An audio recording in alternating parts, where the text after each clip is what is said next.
Hello my crafty friends, and welcome to week number 8 of the 12-week Get Organized Challenge, brought to you by Creative Scrapbooker Magazine. So thanks so much for joining me today. This is our 8th class in the series of 12. If you're new, welcome. You may also find that you need some backup information if you're new, so make sure that you go back and watch at least video 1 and our very first cataloging video, which was the dies video, which I believe was number 4. That'll give you a foundation for what we're talking about today. For those of you who have been with me for 8 weeks, we are moving on to cataloging all of our coloring agents in the next couple of weeks. This week we're going to start with inks, pens, markers, colored pencils, that type of thing, I guess things that you would write with or print with, and then next week we'll talk even more about glitter glues and paints and that kind of stuff. Okay, so what do you need? You need to gather up all of your supplies, right? That's kind of our normal MO for the Get Organized Challenge. We start with gathering things up. And then we are going to catalog them, just like we've been doing for the last couple of weeks with other products. Now, it's important to understand why cataloging is valuable. So the first reason it's valuable is because it gives you a true and accurate color of your marker, of your ink, of your pencil, whatever it is that we're cataloging. So that's nice. And because try as they might, manufacturers, I'll just give you an example here. I don't know how clearly you can see this. This is a marker color on the cap. This is the true marker color on the pen, right? This little sticker that I put on the pen. So they try really hard, common on all manufacturers. Sometimes the colors are right on, but not usual and definitely not always. So this is an opportunity to make sure you really know what color you're going to get. Give yourself a little template for actually making sure that you have some way to check those colors. We're going to talk about that with Pika-Hue charts. You're also going to find out which of your markers and ink pads and that type of thing are all dried up and they just need to be thrown away or possibly replaced. So you're going to gather everything together. You are going to create catalog pages for your big catalog. Some people like to do 2 catalog pages, which is total, which some people like to do one all by brand, just a brand page, and I'll show you that. And some people like to do all the colors together. I would strongly recommend all the colors together because it is going to be your one-stop shop for when you want to add color to a project. And again, whether that's a marker or paint or glitter glue, we're going to see all those things, all our choices together, which is key to getting the highest and best use out of all of our products. Okay, so choosing storage. Storage choices are, you have the handout that you can download. There's a link to the handout right here on the blog post that you're watching, or if you're watching a live, we've posted that also in the live. And then, so you definitely want to have that. The back of the handout has a couple of pages of all the products we make at Totally Tiffany that work for organizing dies, pens, pencils, all that stuff. You may already have great storage. The most important thing about the storage is, does it work for you? Is it accessible? Is it visible? If you travel with your craft supplies, can you do that easily with that product? So these are all things we talked about in number 1. So you guys all know how to choose storage by now. You're going to gather your supplies together. You're going to sort them by brand or product type.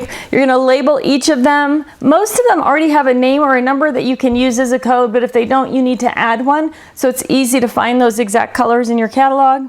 Now you may want to also, like I said, create a catalog by manufacturer, which is, definitely want to do it now. If you want a manufacturer catalog and just a color catalog, you want to do the 2 things at the same time because it's going to be way faster to do it now. So if that's something you're interested in, I would strongly recommend that you do it at the same time.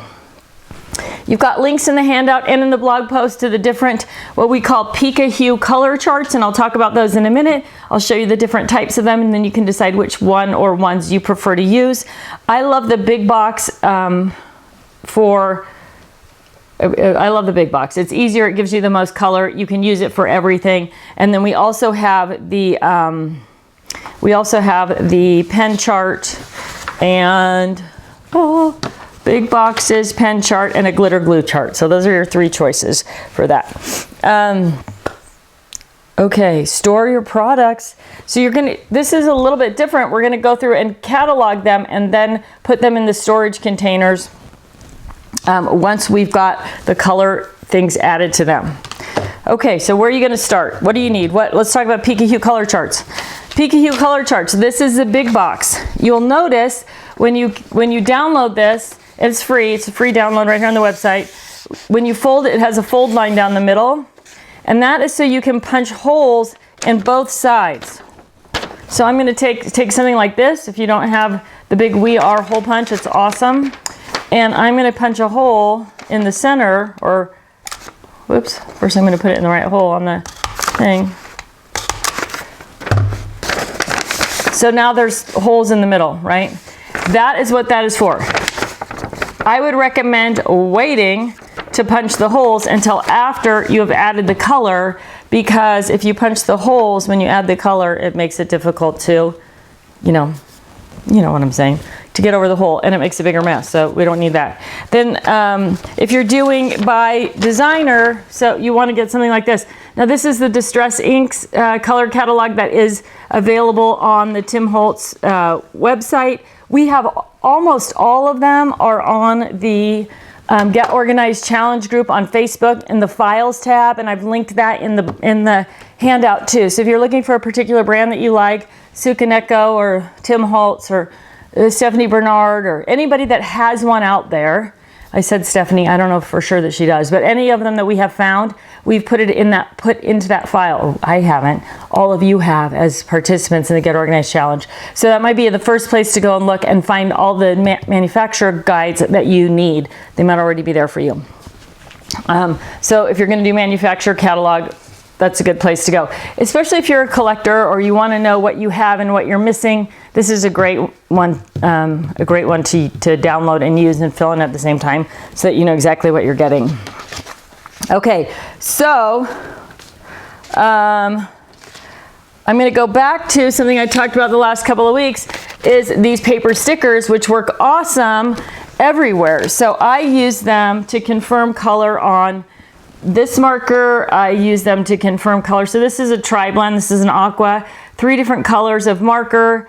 But as you can see, they're not, first of all, the color's hard to tell what it is at this little, the little center section. And then they're not always the same as the ends. So this, I just did the blend here with the sticker, and then I did the 3 individuals there, single sticker here. This is just a double tipped marker to get that color.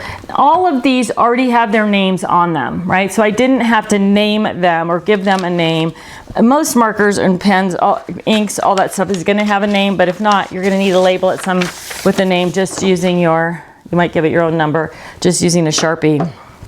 So then what you're going to do with each of the colors, you're going to create color charts, right? These are the big box color charts, and you can see where I rub the color on there and then I punch the hole in it. These are new. I just added these. This is the colored pencils with the number down the side. What are they? Fun Stamper's Journey, and then the number, so I know exactly what pencil to go and look for to get to that color. Why is this important down the side? Because as you're creating artwork, if you want to make sure that the color that you think the ink is going to look good on your paper or is the right color for your paper, you can put that right behind that color chart, and then you know that you can see that color coming through. So it makes it really handy to choose the right color. Now, if you're putting these into page protectors, which I would recommend you do, then you might want to put 2 of them back to back, fold them over, and then make sure you punch the holes through 2 so that when you have them in the, sorry, I kept talking punch at the same time apparently. So when you put them in a page protector back to back, whoop, I didn't line them up. So exactly what you want to do is line them up perfectly. Take a second so that when you punch the hole, if you put them back to back in a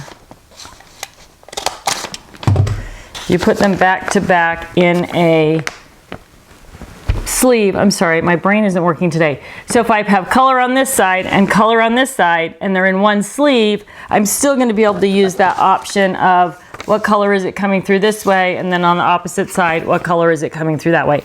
So if you're going to put them in a sleeve, do all your coloring first, put them in the sleeves, then fold them and punch through both back and front page so the holes line up perfectly. Okay, so super simple. You're going to take each of your colors and you're going to add them to your color page. So I started out here. I have Stephanie Bernard inks right here. I have Little Darlings inks here. This is my blue and green page. Right on the side of it, it says Inks 101. Here is my Inks 101 bag. So when this is on the shelf, I know I need to go to Ink 101. I pull it off the shelf. There's my Little Darlings. There's my Stephanie Bernard. I know exactly where to find it. And I've got that color match sticker on the front of the ink. Now, these color match stickers came with the Stephanie bag. So you notice they're quite a bit bigger than what I'm using on the other things on my desk right now. So those come with the Stephanie bag. And the whole intention of those was to be able to bring that ink color to the front of the bag so that you could really see exactly what you were getting, right? So then I just did the same thing here. Let me pull this out. I haven't finished these yet. Same thing here. So this is that cracked pistachio color. I did it on the little paper sticker. I stuck it right there on the front of the ink box. And now in my tower of ink here, right, I can see what color those are. And then I've also represented it here on the blue and green page. And I've also added that color right here, cracked pistachio, to the Tim Holtz page. So if you are doing catalogs for brand, you're going to do it at the same time. So you're going to add it to the catalog for brand. You're going to add it to your ink color sheet. You're going to put a note about what it is and where to find it in the column that says name number down the side. And Bob's your uncle, and you're done. Right? You've got all those things, all those colors cataloged into your catalog sheet. These are the tri-blend markers here. This is the reds and pinks page. I did all those reds and pinks in tri-blends, right? So you can really see them. And then I added those stickers. You find the ones I've completed here. And then I've added the stickers so I can really see what those look like on the pen as well. So it's easy to find exactly what you want and get the color match. So that is your mission for this week. Now, if you are somebody who doesn't have a ton of color items, you just have a few markers, you have a few, you know, maybe you're gonna have a little bit of paint, you're gonna have some glitter glue, colored pencils. You may, instead of storing things all together, these are all my aqua markers, these are all my colored pencils, these are my Colorista. You may say, I'm going to store by color, and then you want to use something like the, this is the storage and supply case, and I have 3 drawers from the 3 drawer and 1 drawer from the 2 drawer, and I just divided them up. So I bought both designs, the 3 drawer and the 6 drawer and the 2 drawer, put 3 of the 6 drawers in one and 1 of the 2, vice versa. Now I've got nice little separation of coloring agents, markers, pencils, and then some bigger items. So if you are somebody who is doesn't have tons of inks, tons of markers, you can kind of combine and conquer your color groups by color. You can definitely use something like the storage and supply case. And again, I combined a 3 and a 2 drawer to make that one. But there's a 4 drawer also, and you can mix those in. You could just use two drawers. But then if you want reds and pinks, you're going to pull that bag off the shelf and open it up, pull the drawers out, have all your reds and pinks, put everything away, and slide it back on the shelf. So depending on how you craft, where you craft, and how much stuff you have. Obviously, if you have thousands or hundreds of markers, you're going to keep them together by type of marker versus somebody who's just collecting some colored markers to do a bit of journaling with or that type of thing. So again, depending on the crafter that you are. All right, everybody, I think that is the big, right? We're just on to something else, a new kind of catalog, new type of cataloging sheets, but you're going to follow those same principles and strategies that we've done before.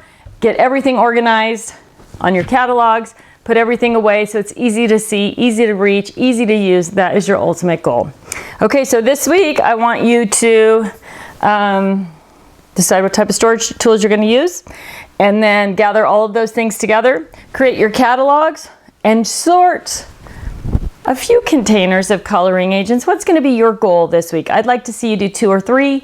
If you have a different goal, go ahead and set that. And then of course we've got a space for setting those goals of things we might still be working on. Cheers to you. If you're done, you can just check off paper embellishments, all of the next thing, all the things online, stamps, embossing folders, dies. You're ready to go. Enjoy the reward that you've set up for yourself. And last but not least, make sure that you sign up for this week's contest, right? So you have to sign up every week to win. We'll announce the winners on Mondays. Usually gets announced right before the event on Monday. So Mondays are kickoff day. We'll see you Monday. Today's Monday. You're kicking off with me if you're watching this. Maybe you missed the kickoff, but I will see all of you on Monday morning. Thanks so much for tuning in. Enjoy your week. Get a lot done. In week number 8, we're going to organize ink, pen, and markers this week. You are absolutely going to love it. So, hey, just a little heads up. Next week, we're going to do things like glitter glues and paints. So if you're going through your craft room and you're finding stray odds and ends, make sure that you sort of group those together, those paints, glitter glues, anything else that has color, maybe some chalks, that type of thing. Group those all together because you're going to need them next week. Take care. Have a great week.